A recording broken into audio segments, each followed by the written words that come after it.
Joseph Morgan arrived here from England in 1857. Eliza Hamlin Furneaux arrived in 1858, a year later, and they married in 1860. And so the Jackson, Furneaux, and Morgan families form the nucleus of what's been referred to as the English colony in the Peters colony. W.S. Peters was the organizing force behind the Texas Land and Immigration Company. And they really recruited. Their job was to recruit settlers to this part of the country. And their first office was in Carrollton, and it became known as Peters Colony. A.W. Perry came to this area in 1844. His brother, one of his brothers, Middleton Perry, had come to this area in 1837, right after the Alamo. But the little house, A.W. had 14 kids. The big house, DeWitt had one child. The first one came to Carrollton, settled out on Keller Spring, now which is Hedge Lane, Hedge Park. My great-great-grandfather, which was Rufus Hedge and Betty Hedge.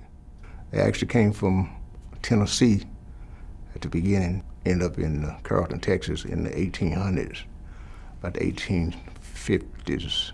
My grandfather, they were right directly across from where the control tower is for Addison Airport. That was a Foster home place there, and that was sometime after 1850. In the late 1800s, like 1878, A.W. Perry laid out or platted downtown Carrollton with stores, that businesses and homes, and started selling land. Well, my mother was born in 1901, and my grandmother, I don't know what year she was born. They were both born in Carrollton. My father had a 117-acre farm or ranch, whatever you want to call it, on Marsh Lane, just north of Beltline, about a half a mile. Mom and Dad, they own their own property. My daddy farmed in vegetables and corn and cows, hogs, and all of that. My granddad Whitlock ran off from home when he was 16, and he came down here to live with his Aunt Susan Grimes. And that was Aunt Fanny's mother. And she and her husband gave land for our school, DeWitt Perry. My mother was raised here. My mother was a Gravely, and she wanted to move back home. And Daddy was from North Dallas, so he agreed to move up here in 1943. And then in 52, he opened up his own barbershop, and it was called Red Price's Barbershop. That's one of the things that my dad did when he was growing up. Him and his dad had the first ice route in Carrollton. And it's a picture of Dad and his dad on the ice, and they've got the horses now. When I was a kid, we used to hook a horse up to the wagon and put iron barrels in back of the wagon and go down to Preston and Keller Spring to get water, drinking water. My dad had a service station right off the square, and I remember they had, it was called a Whitlock service station. I remember trying to wipe off the windshield, and I wasn't quite tall enough, to do that, but I loved to be down there with my daddy. I had my daddy as the barber, and I had my mother as a dental assistant, dental receptionist.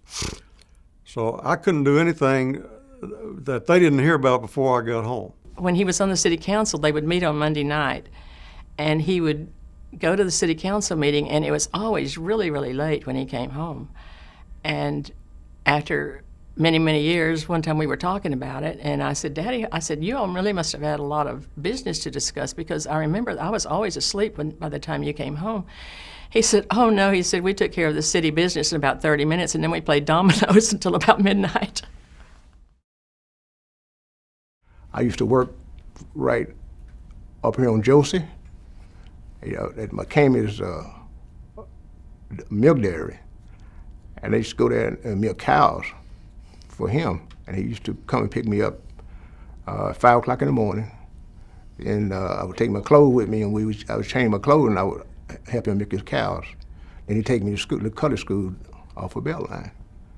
Dad was always big on working, and I remember he wouldn't give you an allowance. So what he did, he bought a little small tractor, and it was called an Alice Chalmers G tractor. And I'd go around town, drive up and down the streets, mowing lots, plowing gardens. He bought that tractor and said, "This is how you're gonna make money." I worked at Hall's Rexall drugstore. I worked for a while at Roten's dry goods store. I worked for a while at a variety store, which is, of course, no longer there. Well, George Myers had had the first movie on the square, and Mother bought the theater, remodeled it, and we stayed there till 49 and built the one across the way that's still standing there. The population was 1,001, and it was just beginning to grow. I was up here working for the railroad. I was a telegraph operator. I worked in the tower. I had to switch the trains, and it was busy. I mean, it was trains everywhere.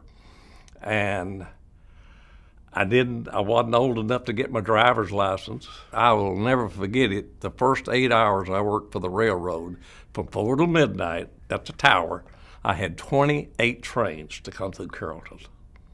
And of course, that's 3 railroads now. When I was about 15, I started working for Mr. Wigan, who ran the A&P store, and I was a stock boy at that time, and later worked my way up to cashier.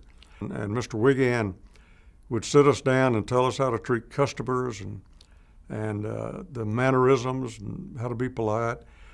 And I always valued that because it spilled over into my later years when I went to work as a salesman. I remember my dad coming home one day and telling my mother, said, "Well, we've lost all our money in the bank. The bank is closed." I remember my parents, my dad made just a few dollars a week, and my mother sewed everything, made our clothes. There were a lot of trains coming through in those days, and they all seemed to have coal cars on them. These coal cars would be full of people that were just going somewhere. They didn't know where they were going. I guess they didn't care. They'd knock on the back door and want to know if they could get any food. My mother always never let a guy go by that she didn't feed him. And I always thought they must have had our house marked. And the farmers had all this food and they couldn't sell it, didn't know what to do with it. So the government came in and started the cannery. What she did was the farmers brought their produce in and she canned them. Really fed a lot of the people in Carrollton. And then in 1937, they started a mattress factory here because the farmers couldn't sell their cotton. Mother still ran that. Well, I remember on Pearl Harbor Day, we listened to the radio and Mother cried all day because I had 4 brothers. And we knew where they were going. It affected everyone. I had 3 brothers that were in the service, and thank the Lord they all came back safely. She was a clerk and had a draft board, and it covered the Carrollton area. And she called them all her boys. My dad was in World War II. He lost consciousness over in Guadalcanal. Isn't that right? Guadalcanal. And he was unconscious for 3 weeks. We did not, but he never talked about it. The whole battalion had gotten killed, and it was really a bad thing. But my dad never talked about the war.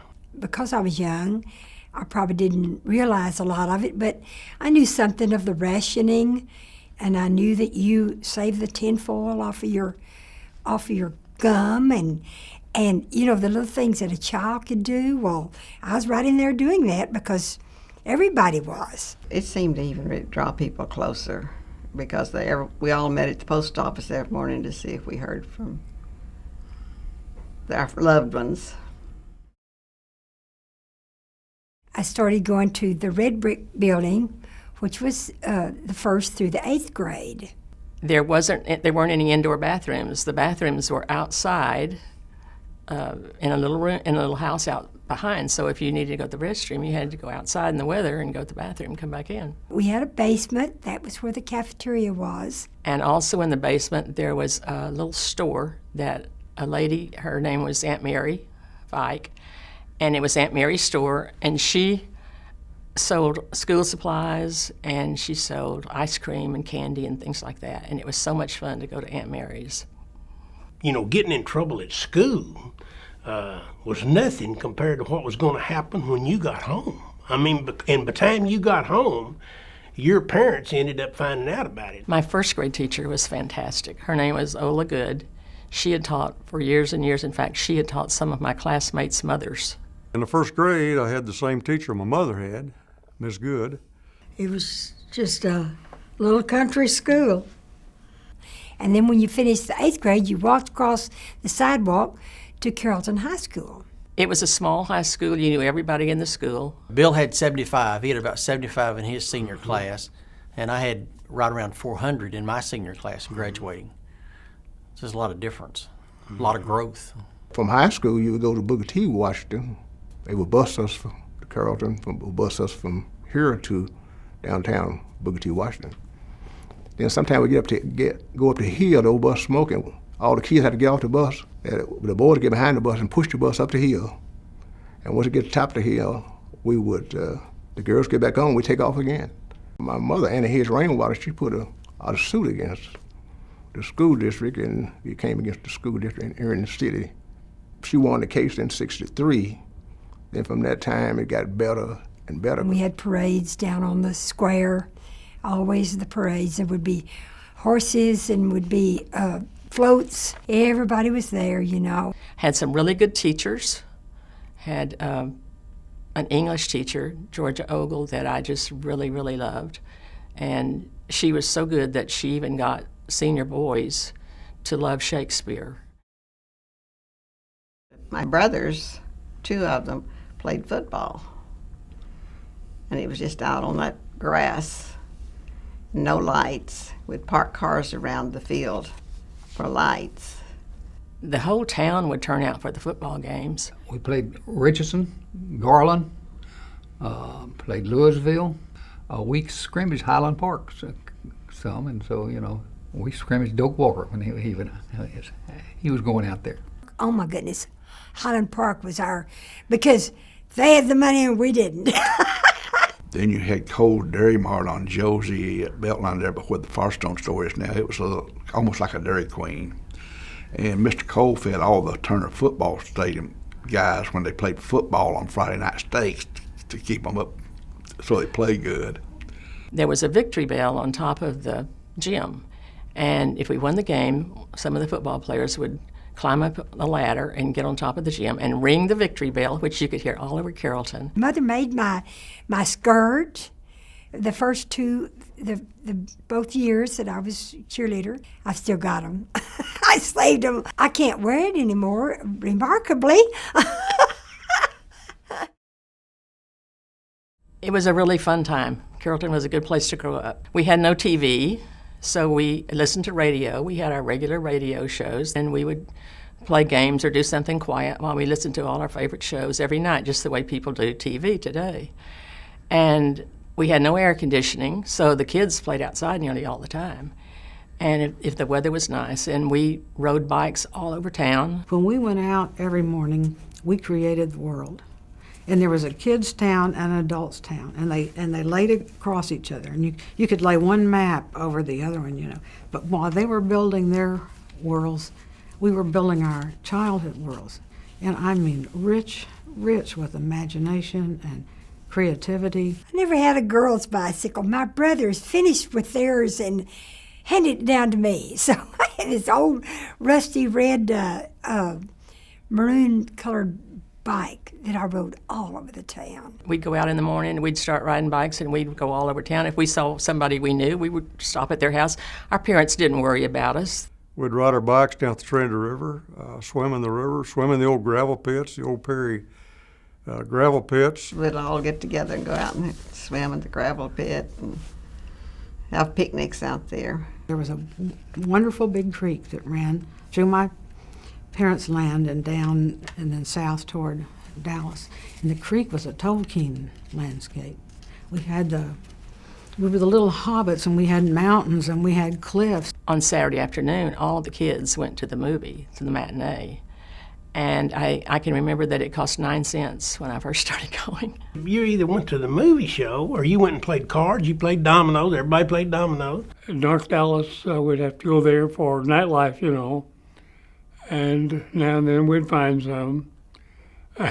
Most of the time not.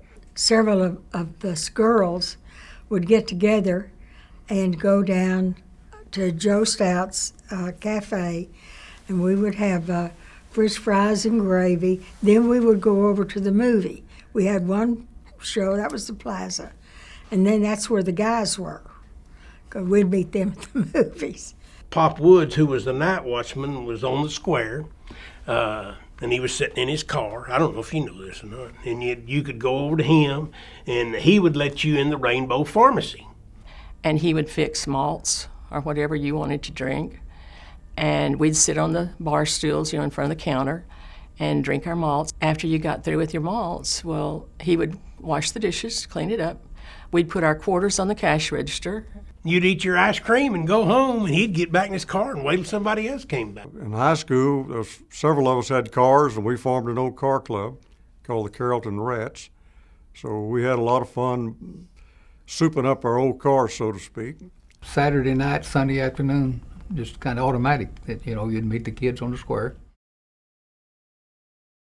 Our father had a laundry down on the square of Carrollton, and I remember being down there playing on the square, playing underneath the underpass.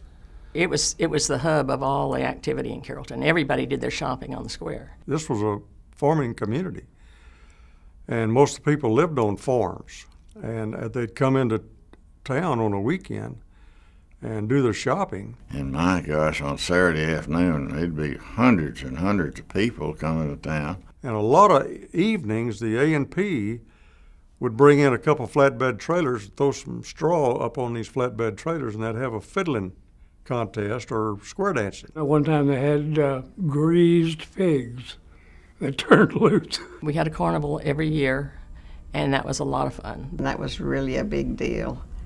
It would come and stay over the weekend. They were always fun and brought all the people together, you know. They had an old ice house, and right across from it they had a little restaurant. Bill Hall had a drugstore, kind of catty-cornered from the theater. And the Goods had Rainbow Pharmacy on the other side. Roten's had a dry goods store, and then Gravelly Hardware was right across the street from the post office. There were 2 grocery stores that I remember. There were 2 dry goods stores. There were 2 five and dime stores. There were 2 auto supply stores. What few service stations we had were there where you could get work done on your cars.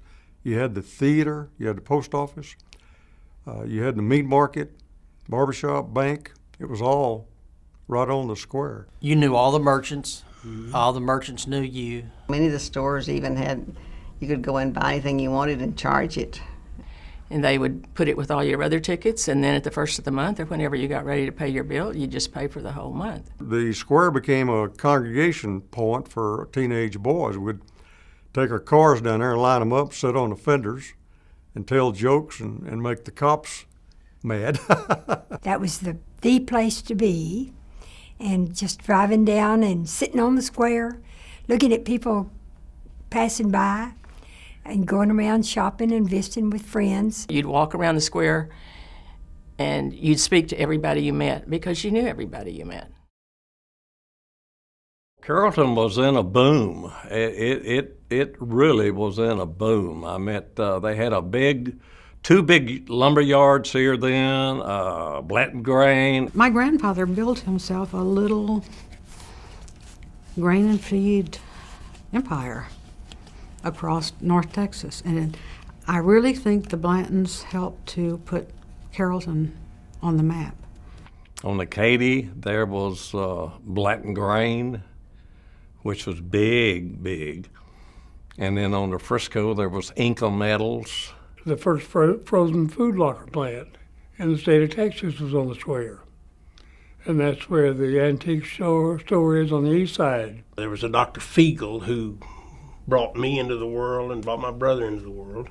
If you needed to see him, he'd leave his office open. You'd just walk in there. I mean, it was all wide open, and just get in a little old, you just sit in one of the little old chairs and wait till the doctor came in from lunch. Young's grocery store delivered groceries. So you could just call down there and they would bring it to your house, and if you weren't home, they would just come in your back door, sit it on your kitchen cabinet, and you had your groceries. When I was in high school, I worked at the Godfrey's department store. When you went in Godfrey's department store, Abe was there. And now, when you go in every day, the different cashier. See, when I was a kid, a lot of times you went in the grocery store, you had to go in the back of the grocery store, right in Carrollton. We had to go in the back of the movie. To get a hamburger, we had to go in the back with the cooks back there. There was an ice house down on the square. Yeah. And I remember that. In the summertime, you could go by and you'd tell him you're hot, thirsty, whatever. He'd take an ice pick, big 25, 50-pound block of ice, and he'd just tap you off a piece and hand it to you, and you'd sit there and eat on that. Inside they had a little place where they had bread and milk, I think, and some things like that, because nothing was open on Sunday. They always stored watermelons in the ice house, so you could always go to the ice house and get ice cold watermelons. Vandergrift Chevrolet was a good thing. I mean, they sold a slew of cars, and cars were always coming in here. Well, Holman started a funeral home in the back of the store. That was the beginning of the Roten funeral home, and everything that happened in the back of the store there. They had curtains that they pulled. The churches played such a big part in your life during that time. There were really 4 main churches in town. First Baptist and then Union Baptist Church was the one that we went to. Then Methodist Church and Christian Church. Pentecostal? Well, they had tents. There were not many churches, but everyone went to church. We met at church. In fact, we was singing Christmas Carol, and I couldn't sing then. I can't sing now. But that's where we met. Everybody went to church then. Wasn't like it is now. If one church was having some kind of special meetings, the other churches would close their doors and they'd go visit the one that was having the special meetings. I was a Methodist, and my friend was a Baptist. So actually what we would do is we would go one Sunday to the Baptist church, and next Sunday we'd go to the Methodist church. That's kind of where you shared in the whole community. It was just a shared experience. We had to walk 3 miles to church. So out on Carroll Springs, she saw an opportunity for young kids who wasn't going to school, so she started a church at Carroll Springs and Hedge Lane right there. Our churches were special, and during the Depression, they became special. My mother had said that in 1909, there was this massive flood that came all the way to the bottom of the hill, the Beltline. When you come down the hill at Beltline going west, that the water came up all but to the bottom of that hill. I remember the flood in 1949 because I remember my dad got up in the middle of the night. I guess we got a phone call, and my dad got up in the middle of the night and went down to the square to help. There was a lot of damage in the stores, and everybody went down there to help. I know the flood got up to about 3 or 4 feet in downtown. In Dad's laundry, all the water got in all of those washing machines and ruined every one of the motors. On the square, you see cars just floating off the square. It was just bob along like a cork, I I recall going in down there and watching the bread and potato chips and stuff floating around on the square. A lot of times the next day we'd go down there, it'd be fish and stuff swimming all the way around. I swim around the school. Water still got fish and stuff done flooded out of the river down there. When there was distress, everybody just helped. And I remember that camaraderie and the way that people came to each other's aid. That just marked me as a young person that people were supposed to help each other. Pop Woods was the first policeman that I remember, and he really was just the night watchman. You know, he was there every night. You know, you could be on the square, and I'm sure sometimes during the time you were there, you were going to see Pop. And then I remember there used to be one policeman in Carrollton. Yeah, I guess he worked from 8 to 5, and then that was it. I mean, you know, you didn't do anything bad at night, you'd get in trouble. So, you know, but there wasn't any trouble back then. The chief and the dispatch and the officers all worked out of this one little room when I first came, because at that time the fire station, the city hall, and the police station was all in that one little building. In 1952, they got the first police car in Carrollton. But I never remember during those years more than 1 or 2 policemen in Carrollton. So there really wasn't, I don't think, a whole lot of crime. I don't think there was a whole lot for them to do. We had a broad burning thing from the Turner High School one time over there. It went over pretty smooth. You know, we kind of sat back and in the background, kind of let them run. General Telephone Company was here then, and the telephones were just getting started.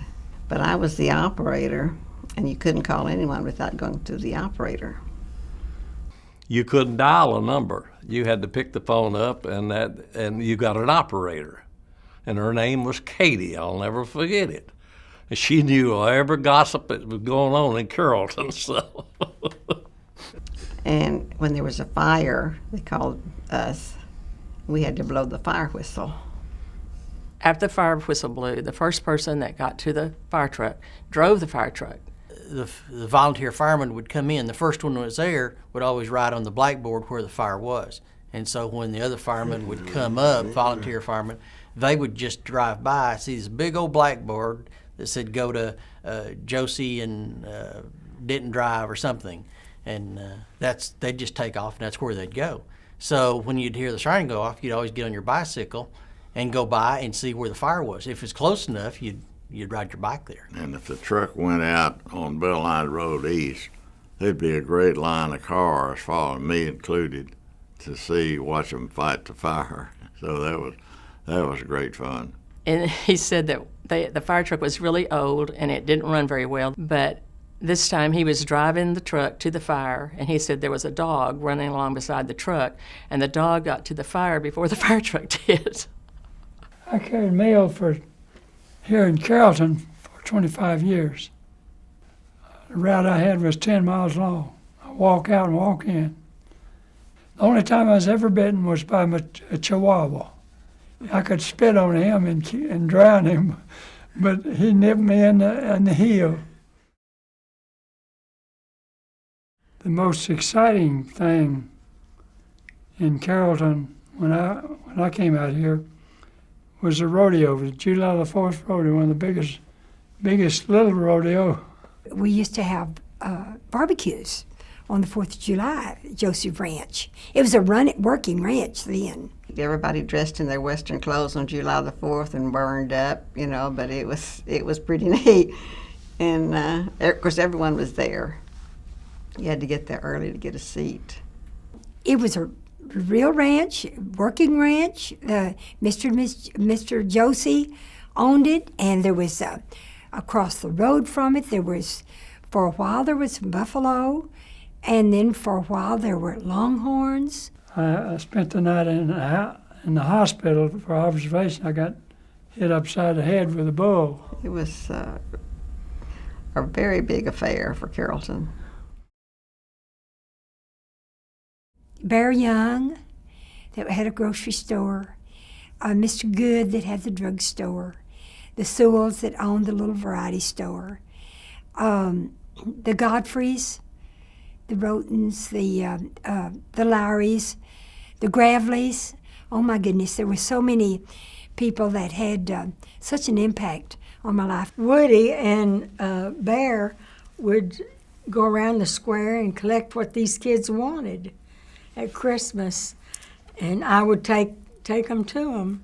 Everybody recognized old Frank Good. You know, if you got sick, we'd prefer you go to Frank, and he'd treat you until you either got well or got worse and went to the doctor. Holman Roten was a fine man that had the funeral home, and I babysat for some of the Rotens. Anything that was good in the community, they were always involved in it. When my dad was sick in his later years, Red Price came to my mother's and daddy's house and cut his hair. A.W. Perry was one of the founding members of that church, and later they had this stained glass window put in, one of the windows, to honor his involvement in that church. And Miss Peggy Perry Oliver saved that window from being razed. The Perrys, the Graveleys, the Blantons. The Blantons were fine people. And he had hardly been here any time at all when he was elected to the school board. And he served a year, and then he served 25 more years as president of the school board. Mona Morgan is well known in this area. Anybody who was in school in Carrollton before 1966 either had Mona Morgan for a teacher or knew of her. I know Milburn Gravely was mayor for years, and they had a big family, and they were raised here. They just molded what it was. The Graveleys, the Perrys, the Warners. Mayberry was a kid in the community that would always try to keep harmony between everybody, black and everybody. Mayberry opened the door for us to have opportunity to come to deal with Perry, to come in the gym and play basketball. We had the greatest parks in the state of Texas. They were beautiful, and still are. But a lot of the current parks we have today, you can attribute that to T.C. Rice. Jimmy Porter was a black man who, I think he came here in the 20s. He had played baseball with Black League in, I think, St. Louis.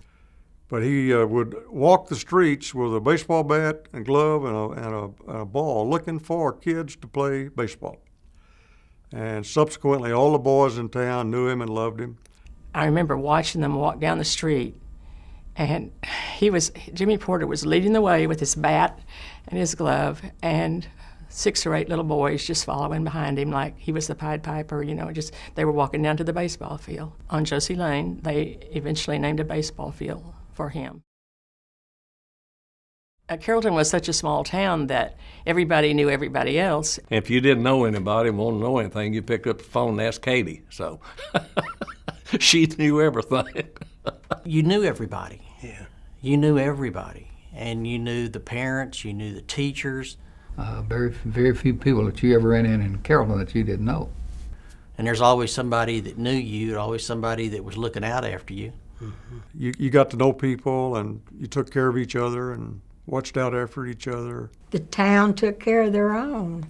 If somebody was sick in town, I know Mom would make anything somebody wanted, and then they'd go stay with the people. In other words, if your family was sick or something, they'd stay there and help them with their chores around the house. And people would always help you. People, left their doors open, their cars unlocked, left the keys in the cars. I didn't know where a key was to locking the door in the house. I can remember in the summertime, the most we did to protect ourselves at night when we went to sleep was to latch the front screen. The front door would be open. All the windows would be open. It was just a good time. You got to know people. Everybody knew everybody. I thought it was pretty great. I loved Carrollton. It was a nice place. It was a blessing to live those years in that place. It was just, it was a fun place to be. Carrollton was a fun place to grow up. None of us had a lot, but our values were so embedded in us. I'm like Bill. I'm glad I was born, grew up here, raised a family here. Mm-hmm. There's not another place I would rather be than Carrollton. I love Carrollton. I learned a lot in Carrollton. I went through things, and everything I went through today, I praise the Lord for it. And it's just still a great place to live and to work. I want to finish my life up in Carrollton. I started here. Why? Why move?